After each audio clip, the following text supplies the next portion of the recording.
नमस्कार। कोविड-19 यानी कोरोना ने भारत की 135 करोड़ आबादी को बुरी तरह से त्रस्त कर रखा है। ये बीमारी अब पूरे देश में इंडस्ट्री, बिजनेस और टूरिज़्म के साथ साथ हमारे सामाजिक, धार्मिक और सांस्कृतिक गतिविधियों को भी ब्रेक लगा चुकी है। देश में इंडस्ट्री के ठप होने या फिर बिजनेस के धराशायी हो जाने अथवा टूरिज़्म के एक सपना बन जाने की खबरें जहां मीडिया में हर रोज़ सुर्खियां बन रही हैं, वहीं देश की लगभग 5वां हिस्सा आबादी हमारे स्कूली बच्चों की शिक्षा को लेकर फ़िलहाल कहीं भी गहन मंथन नहीं हो पा रहा। आज के इस वीडियो में हम उन स्कूली बच्चों के ऊपर चर्चा करेंगे जो लॉकडाउन की वजह से पिछले लंबे समय से ना तो स्कूलों में आ जा पा रहे हैं और ना ही सालों की तरह चल रही शिक्षा पद्धति का अनुपालन कर पा रहे हैं। इस चर्चा में मेरे साथ हैं आज द इंडियन हेरिटेज स्कूल के प्रिंसिपल मिस्टर सोहम आनंद। मिस्टर आनंद स्कूल एजुकेशन में गहरा अनुभव रखते हैं।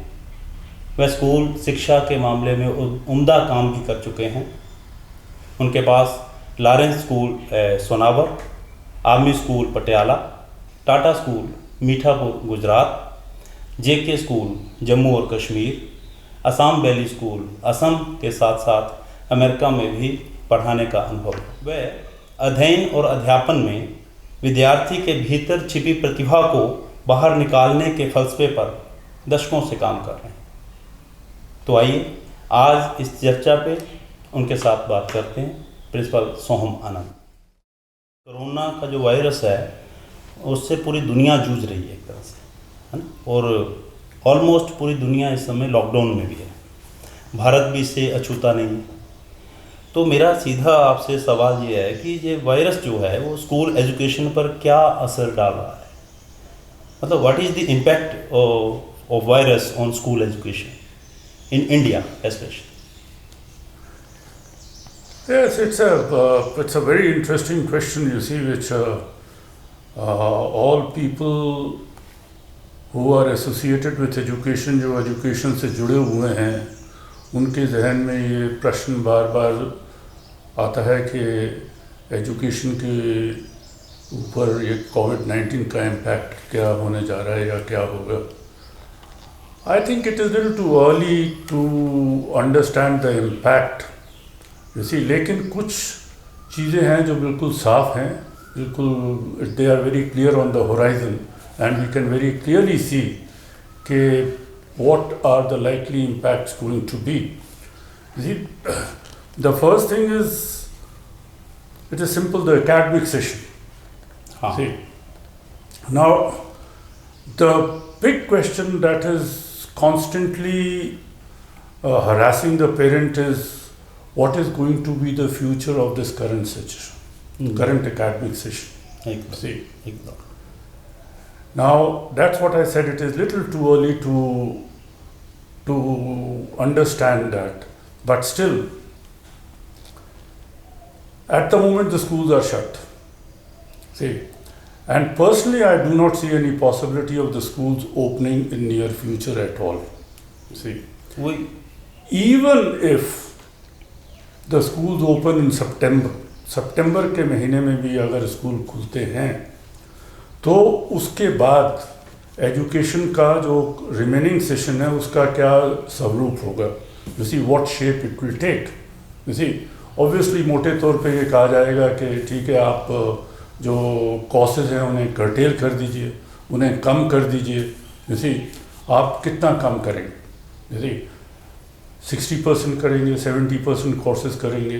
जैसे उन कर्टेल्ड कोर्सेज का बच्चों के भविष्य पे क्या असर पड़ेगा, डेट इज़ अनदर क्वेश्चन। जैसे दूसरा, अगर सेशन वॉश आउट हो जाता है, टोटल वॉश आउट हो जाता है, सेशन बिगिन ही नहीं हो पाता। मतलब वही कि इस समय ये भी पूरी संभावना, बल्कि आशंका शब्द इस्तेमाल किया जाना चाहिए कि बनी हुई है कि पूरे का पूरा सेशन ही जो है वॉश आउट हो सकता है। मोस्ट लाइकली सेशन ही वॉश आउट होने के चांसेस ज़्यादा नज़र आ रहे हैं। सी अगर सेशन वॉश आउट हो जाता है, उस केस में आप क्या करेंगे? जैसे आप मान लिया, चलो छोटी क्लासेस जो हैं, प्राइमरी स्कूल की क्लासेस, उनको आप बच्चों को प्रमोट कर देंगे, ठीक है। मिडिल स्कूल के बच्चों को भी आप प्रमोट कर देंगे नेक्स्ट क्लास में, बिना कोर्स किए। जैसे वो एक अलग इशू है, ठीक है। एक साल को बच्चों के 1 साल को बचाने के लिए आपने उनको प्रमोट कर दिया। मतलब तकनीकी, आपके कहने का मतलब कि तकनीकी प्रॉब्लम तो सॉल्व हो जाएगी कि बिना कोर्स किए 1 साल प्रमोट कर देंगे, लेकिन पर जो उनकी, लेकिन आप जो बोर्ड राइटिंग क्लासेस हैं 10वीं और 12वीं, उनको आप कैसे प्रमोट करेंगे? उनके एग्जामिनेशन आप कैसे कंडक्ट करेंगे? उनकी टीचिंग तो हुई नहीं है। ऑनलाइन टीचिंग की हम बात करते हैं, लेकिन ऑनलाइन टीचिंग तो खाली शहरों में उपलब्ध है, उसी गांव में ऑनलाइन टीचिंग का कोई प्रबंध नहीं है। तो 12वीं और 10वीं के जो बच्चे हैं उनको आप किस आधार पर प्रमोट करेंगे? हाँ, ओवरऑल अगर एजुकेशन की बात करें तो मैंने वो आंकड़ा देखा था मानव संसाधन मंत्रालय की साइट पे कि 20 से 25% शायद प्राइवेट स्कूल्स हैं और मोर देन 50% गवर्नमेंट स्कूल्स हैं। तो प्राइवेट स्कूल्स तो किसी ना किसी तरीके से हीला वसीला, पंजाबी में कहते हैं, कि कर रहे हैं। तो लेकिन गवर्नमेंट स्कूल तो कुछ भी नहीं कर पा रहे हैं, मेरा ख्याल ये सही होगा कहना।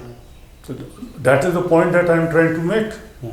सी, तो इस अगर जो आप बोल रहे हैं और अगर वो आंकड़े जो आप जता रहे हैं वो बिल्कुल सही हैं, तो बच्चों का आप उनको किस आधार पर प्रमोट करेंगे, या उसका उनको किस कैसे उनका साल बचाने की कोशिश करेंगे?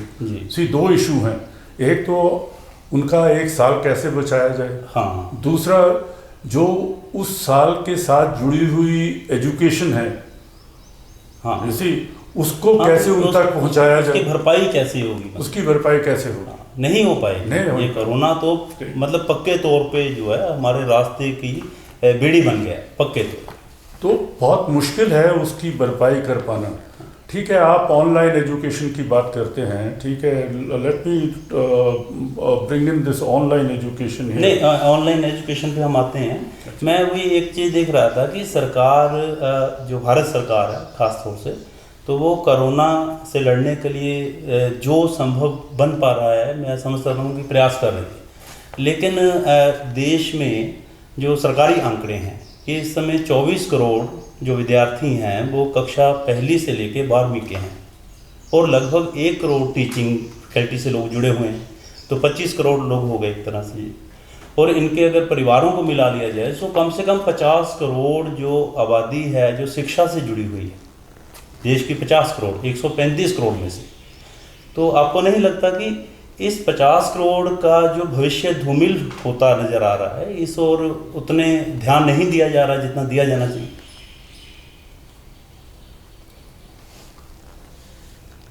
मतलब 50 करोड़ लोग जो हैं वो सीधे सीधे जुड़े हुए हैं भारतीय एजुकेशन सिस्टम से। और मैं ये एजुकेशन सिस्टम की बात जो है वो स्कूल एजुकेशन सिस्टम की बात कर रहा हूँ कि 1 से लेके 12वीं तक की कक्षा के जो विद्यार्थी हैं, तो इनकी संख्या हुई 24 करोड़ है देश में जो सीधे स्कूलों में पढ़ रहे हैं। तो वही मैं कहने की कोशिश कर रहा हूँ कि ये शंका तुम लोगों के मन में बनी हुई है कि आगे क्या होगा अगर ये वायरस नहीं थमता। तो ये सेशन तो वॉश आउट होने की पूरी आशंका है। अगर ये सेशन वॉश आउट हो जाता है तो उस कंडीशन में, उस केस में गवर्नमेंट ऑफ इंडिया क्या स्टेप्स लेगी? ठीक है, हम तो यहाँ पर कुछ चीज़ें विजुलाइज कर सकते हैं। ठीक है, आप बच्चों को उनके प्रमोशन कैसे होगी, पहली बात है कि नेक्स्ट क्लास में उनकी प्रमोशन किस आधार पे की जाएगी। दूसरा, उनका जो 1 साल बचाने की बात है यूसी, उसको किस आधार पे बचाया जा सकेगा। और जो आपने पहले बोला कि जो लॉस हुआ है एकेडमिक, उसकी भरपाई कैसे की जाएगी, ये सारे सवालों का जवाब देना तो इस वक्त काफ़ी कठिन सा लगता है। You see, it is not easy to answer all these questions. You see, but as I said, you see, this is the impact that is likely to be there. See, how to save the session. You see, how to promote the children to the next class. You see, is it ethically correct also to promote them? हाँ, this is the point, important point. You see, कि it is very easy to promote. वो decision लेना कोई मुश्किल बात नहीं है.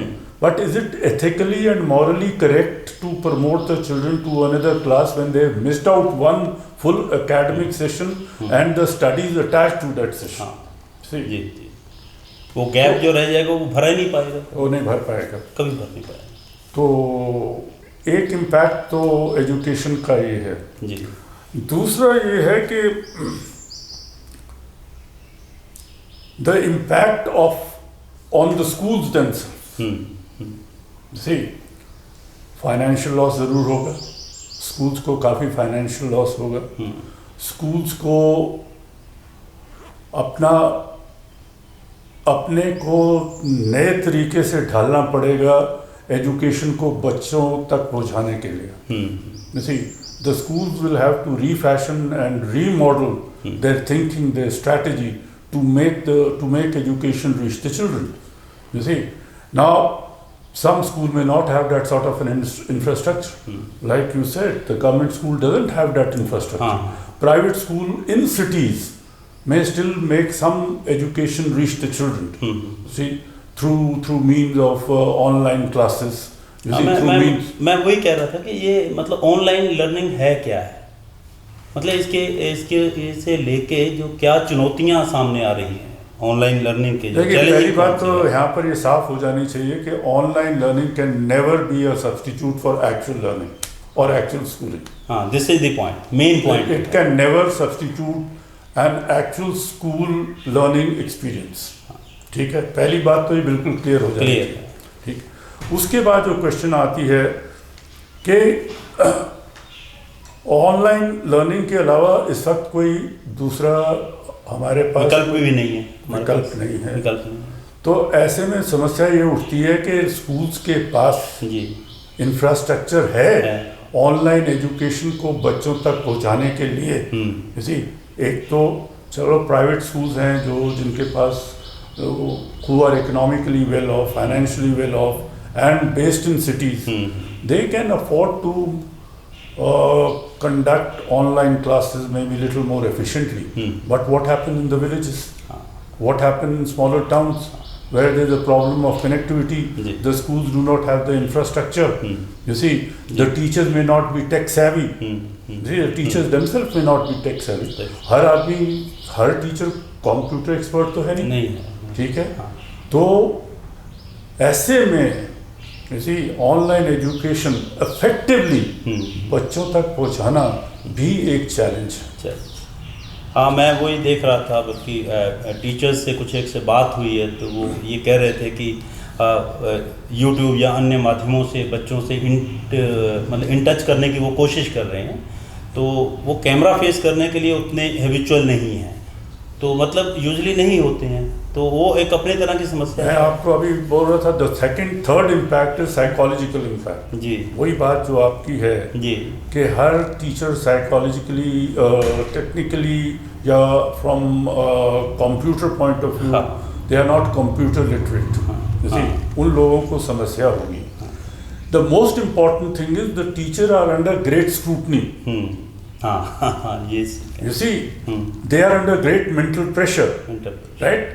Classroom में आप पढ़ा रहे हैं, वो एक डिफरेंट एटमोसफियर है. आपके लेसन्स बाहर जा रहे हैं and they are being watched and they are being studied not only by the children but their parents, their friends. You see, and you are likely to be criticized in case you made a mistake. So the teachers are under great mental pressure, you see, and they are under great scrutiny.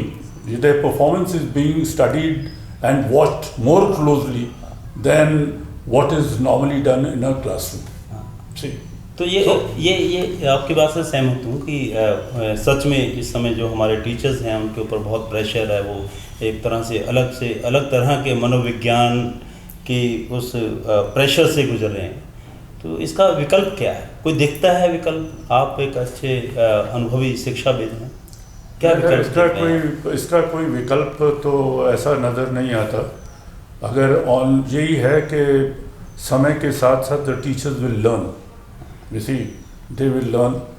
And let me tell you something, Mr. Bharti, that we are, this is my personal opinion, जी we are not looking at 2 weeks, 4 weeks, 6 weeks or 8 weeks. We are looking at full one coming year. जी I don't see any possibility of education resuming in schools for next 8, 9, 10 months. जी You see, जी even if you open the education, you see, parents will be reluctant to send their children to school unless they are 100% sure about the safety हाँ about the children, right? Now, in this scenario, in such a scenario, see, online education is it is the only alternative. जी And what will happen is, sooner, you see, we will see teachers performing a lot better. You see, right? They will adapt, you see, quickly to changes because after all, they are quite experienced. हाँ You see, they'll make a few mistakes initially, but slowly and gradually you will see their performance improving. You see, both in cities and maybe in smaller towns. नहीं तो पूरे देश में जो है lockdown 22 मार्च से, मेरा ख्याल है तभी से लॉकडाउन ही कहा जाना चाहिए, जब प्रधानमंत्री ने एक दिन का सांकेतिक लॉकडाउन करने की बात कही थी, और उसके बाद से विभिन्न राज्यों में लगातार एक कर्फ्यू और लॉकडाउन चल रहा है। तो इस लॉकडाउन में स्कूल्स को ये ख़ास तौर से कह दिया गया है कि वो बच्चों के अभिभावकों से फ़ीस नहीं लेंगे, और जो स्कूल मैनेजमेंट्स हैं वो बच्चों के साथ किसी ना किसी तरीके से जुड़े हुए हैं, उन्हें पढ़ा रहे हैं, उन्हें ऑन लर्निंग ट्रेनिंग दे रहे हैं। तो फीस अगर नहीं आ पाएगी तो सर्वाइवल कैसे होगा? टीचर्स को भी साथ रखना है, उनको वेतन भी देना है, स्कूल्स के अपने खर्चे भी हैं। तो इस चीज़ का आप क्या समझते हैं कि क्या इसका कोई विकल्प ढूंढा जाना चाहिए ताकि स्कूल्स के ऊपर भी उसका नकारात्मक प्रभाव ना पड़े, और जो जहाँ तक स्कूली बच्चे हैं उनके ऊपर भी प्रभाव ना पड़े? Obviously, this question of yours is quite valid and it is being discussed every day. You see, सीधी सादी सी बात ऐसी है कि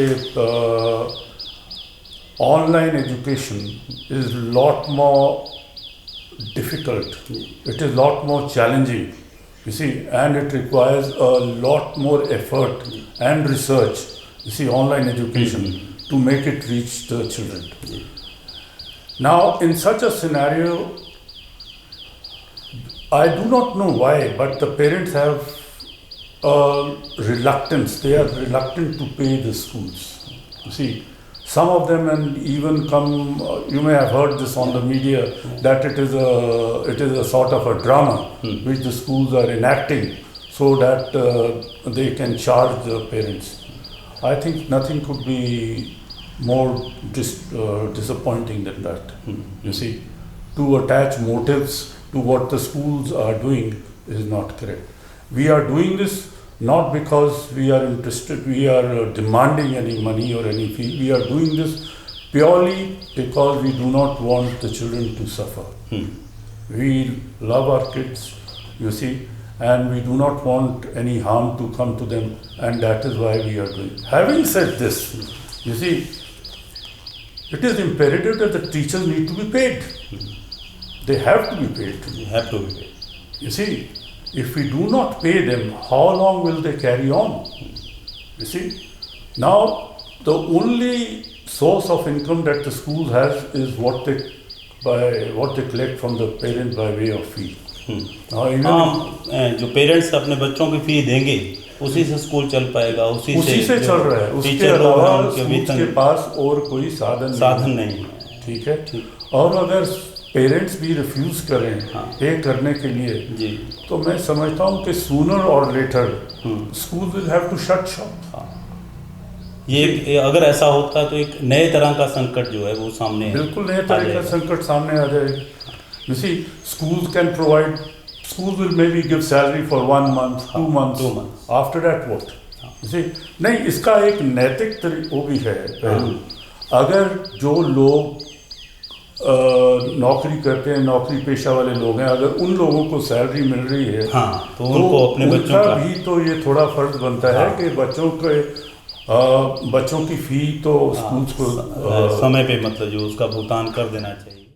तो प्रिंसिपल आनंद, अगर स्कूल खुलते हैं तो क्या मतलब ये नॉर्मल क्लासेज लगने की संभावना है? वैसे तो लग ही नहीं रहा कि फ़िलहाल तो कोई है ही नहीं, संकेत ही नहीं है कि स्कूल खुलने जा रहे हैं। कुछ एक राज्यों की सरकारें कह रही हैं कि 30 जून तक स्कूल बंद है, और कुछ एक राज्य तो कुछ भी बोल पाने की स्थिति में नहीं है। CBSE की अगर बात करें तो 3-4 बार उसने अपना 10वीं और 12वीं कक्षा की परीक्षाओं को लेके निर्णय लिया है। पहले आ गया कि बिना परीक्षाओं के ही बच्चों को पास कर दिया जाएगा, बाद में ये निर्णय वापस ले लिया। थोड़े दिन पहले फिर आया कि नहीं, 10वीं की परीक्षाएं नहीं होंगी और 12वीं की होंगी। कब होंगी ये बाद में बताया जाएगा। तो अभी कल ही की बात है कि वो दोबारा निर्णय आ गया कि नहीं, CBSE जो है वो 10वीं और 12वीं की जो बची हुई परीक्षाएं हैं तो वो 1 जुलाई से 15 जुलाई तक लेंगे। तो ये क्या संकेत है कि स्कूल खुलने जा रहे हैं? और अगर स्कूल खुलते हैं तो कैसे खुलेंगे?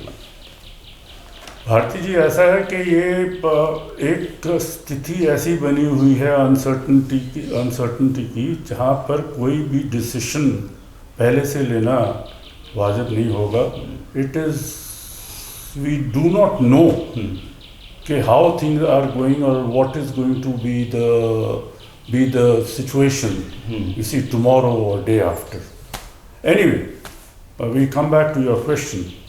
You see, even if the schools opens, say the government says, okay, we open the school sometime in the month of August or September. You see, let me tell you categorically, they will not be what it was earlier. पहले जैसे run करते थे वैसे नहीं run. ये तो तय है कि कम से कम इस साल तो नहीं होने वाला। इस साल नहीं हो पाएगा।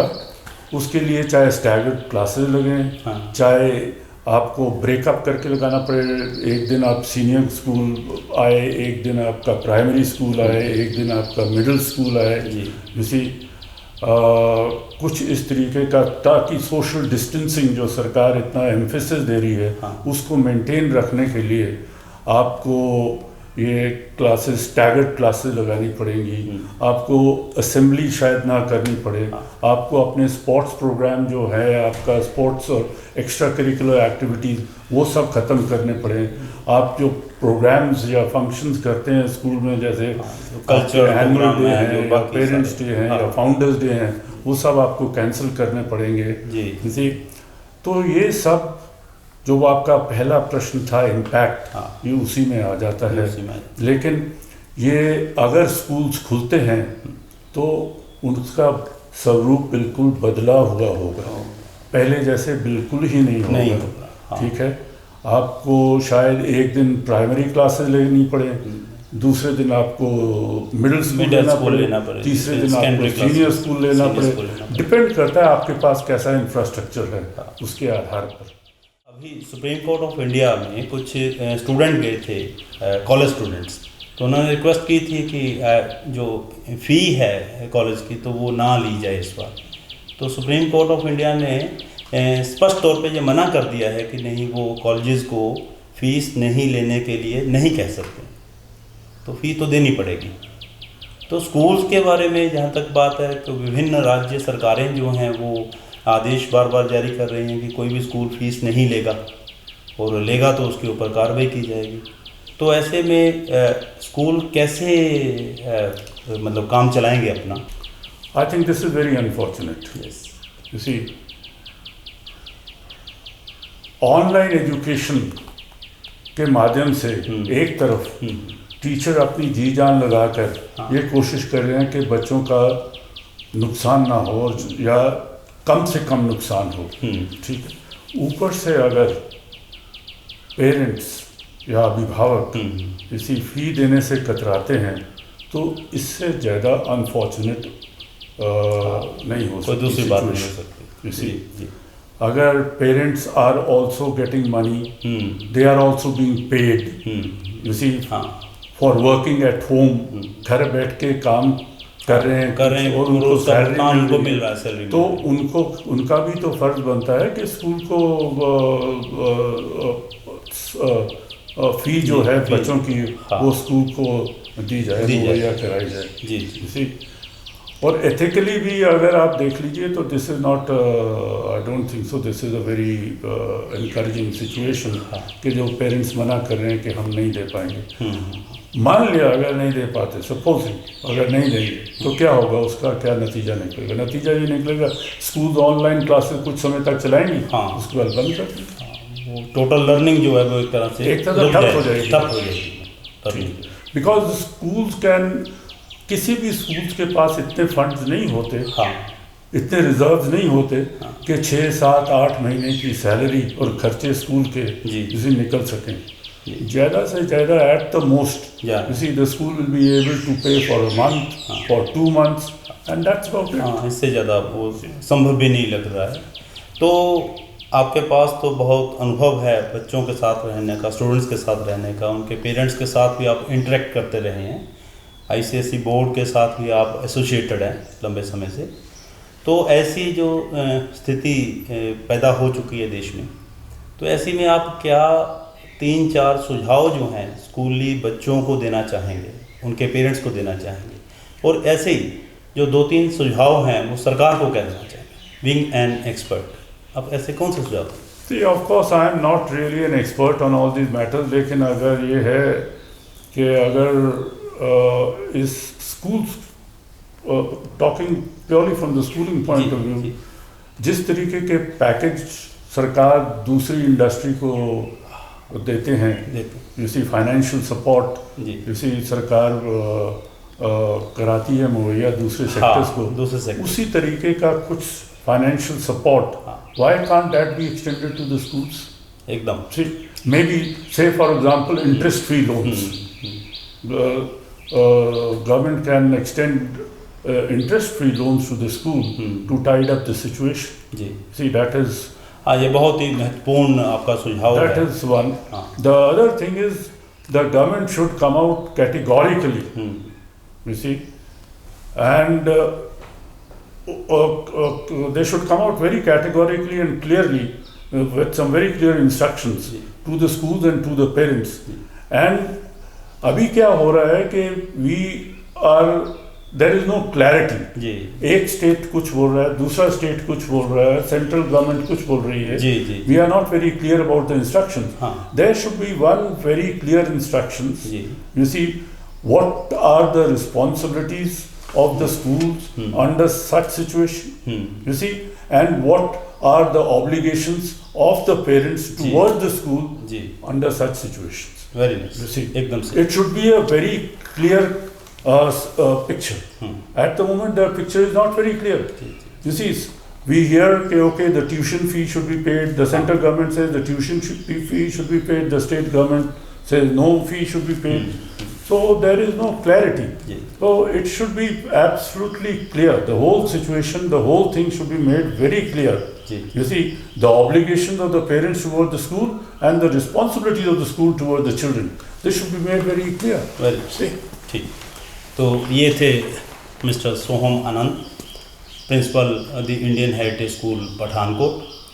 तो इस चर्चा में जो निचोड़ निकला है वो यही है कि देश में यहाँ 24 करोड़ के लगभग पहली कक्षा से 12वीं कक्षा तक के विद्यार्थी हैं, और इन विद्यार्थियों को पढ़ाने वाले जो लगभग 1 करोड़ टीचिंग फैकल्टी है, और इन बच्चों के अभिभावकों को अगर इसमें इंक्लूड कर लिया जाए तो मैं समझता हूँ कि ये संख्या जो है लगभग 50 करोड़ के करीब बैठती है। 135 करोड़ की आबादी में से जो 50 करोड़ लोग हैं वो सीधे सीधे स्कूली शिक्षा को लेकर किसी न किसी तरीके से प्रभावित हो रहे हैं। तो हमारी अपील है सरकार से कि जिस तरह प्रिंसिपल आनंद ने कहा कि अन्य फील्डों को जिस प्रकार सरकार ने सहयोग किया है, उद्योगों को स्थापित करने के लिए जिस तरह से सहयोग दिया है, या बैंकिंग सिस्टम को जिस तरीके से आगे आकर काम करने के लिए कहा है, उसी तरीके से हमारे स्कूली सिस्टम को बचाने के लिए, स्कूली शिक्षा को बचाने के लिए भी सरकार आगे आएगी और काम करेगी। शुक्रिया। Thank you. Thank you very much.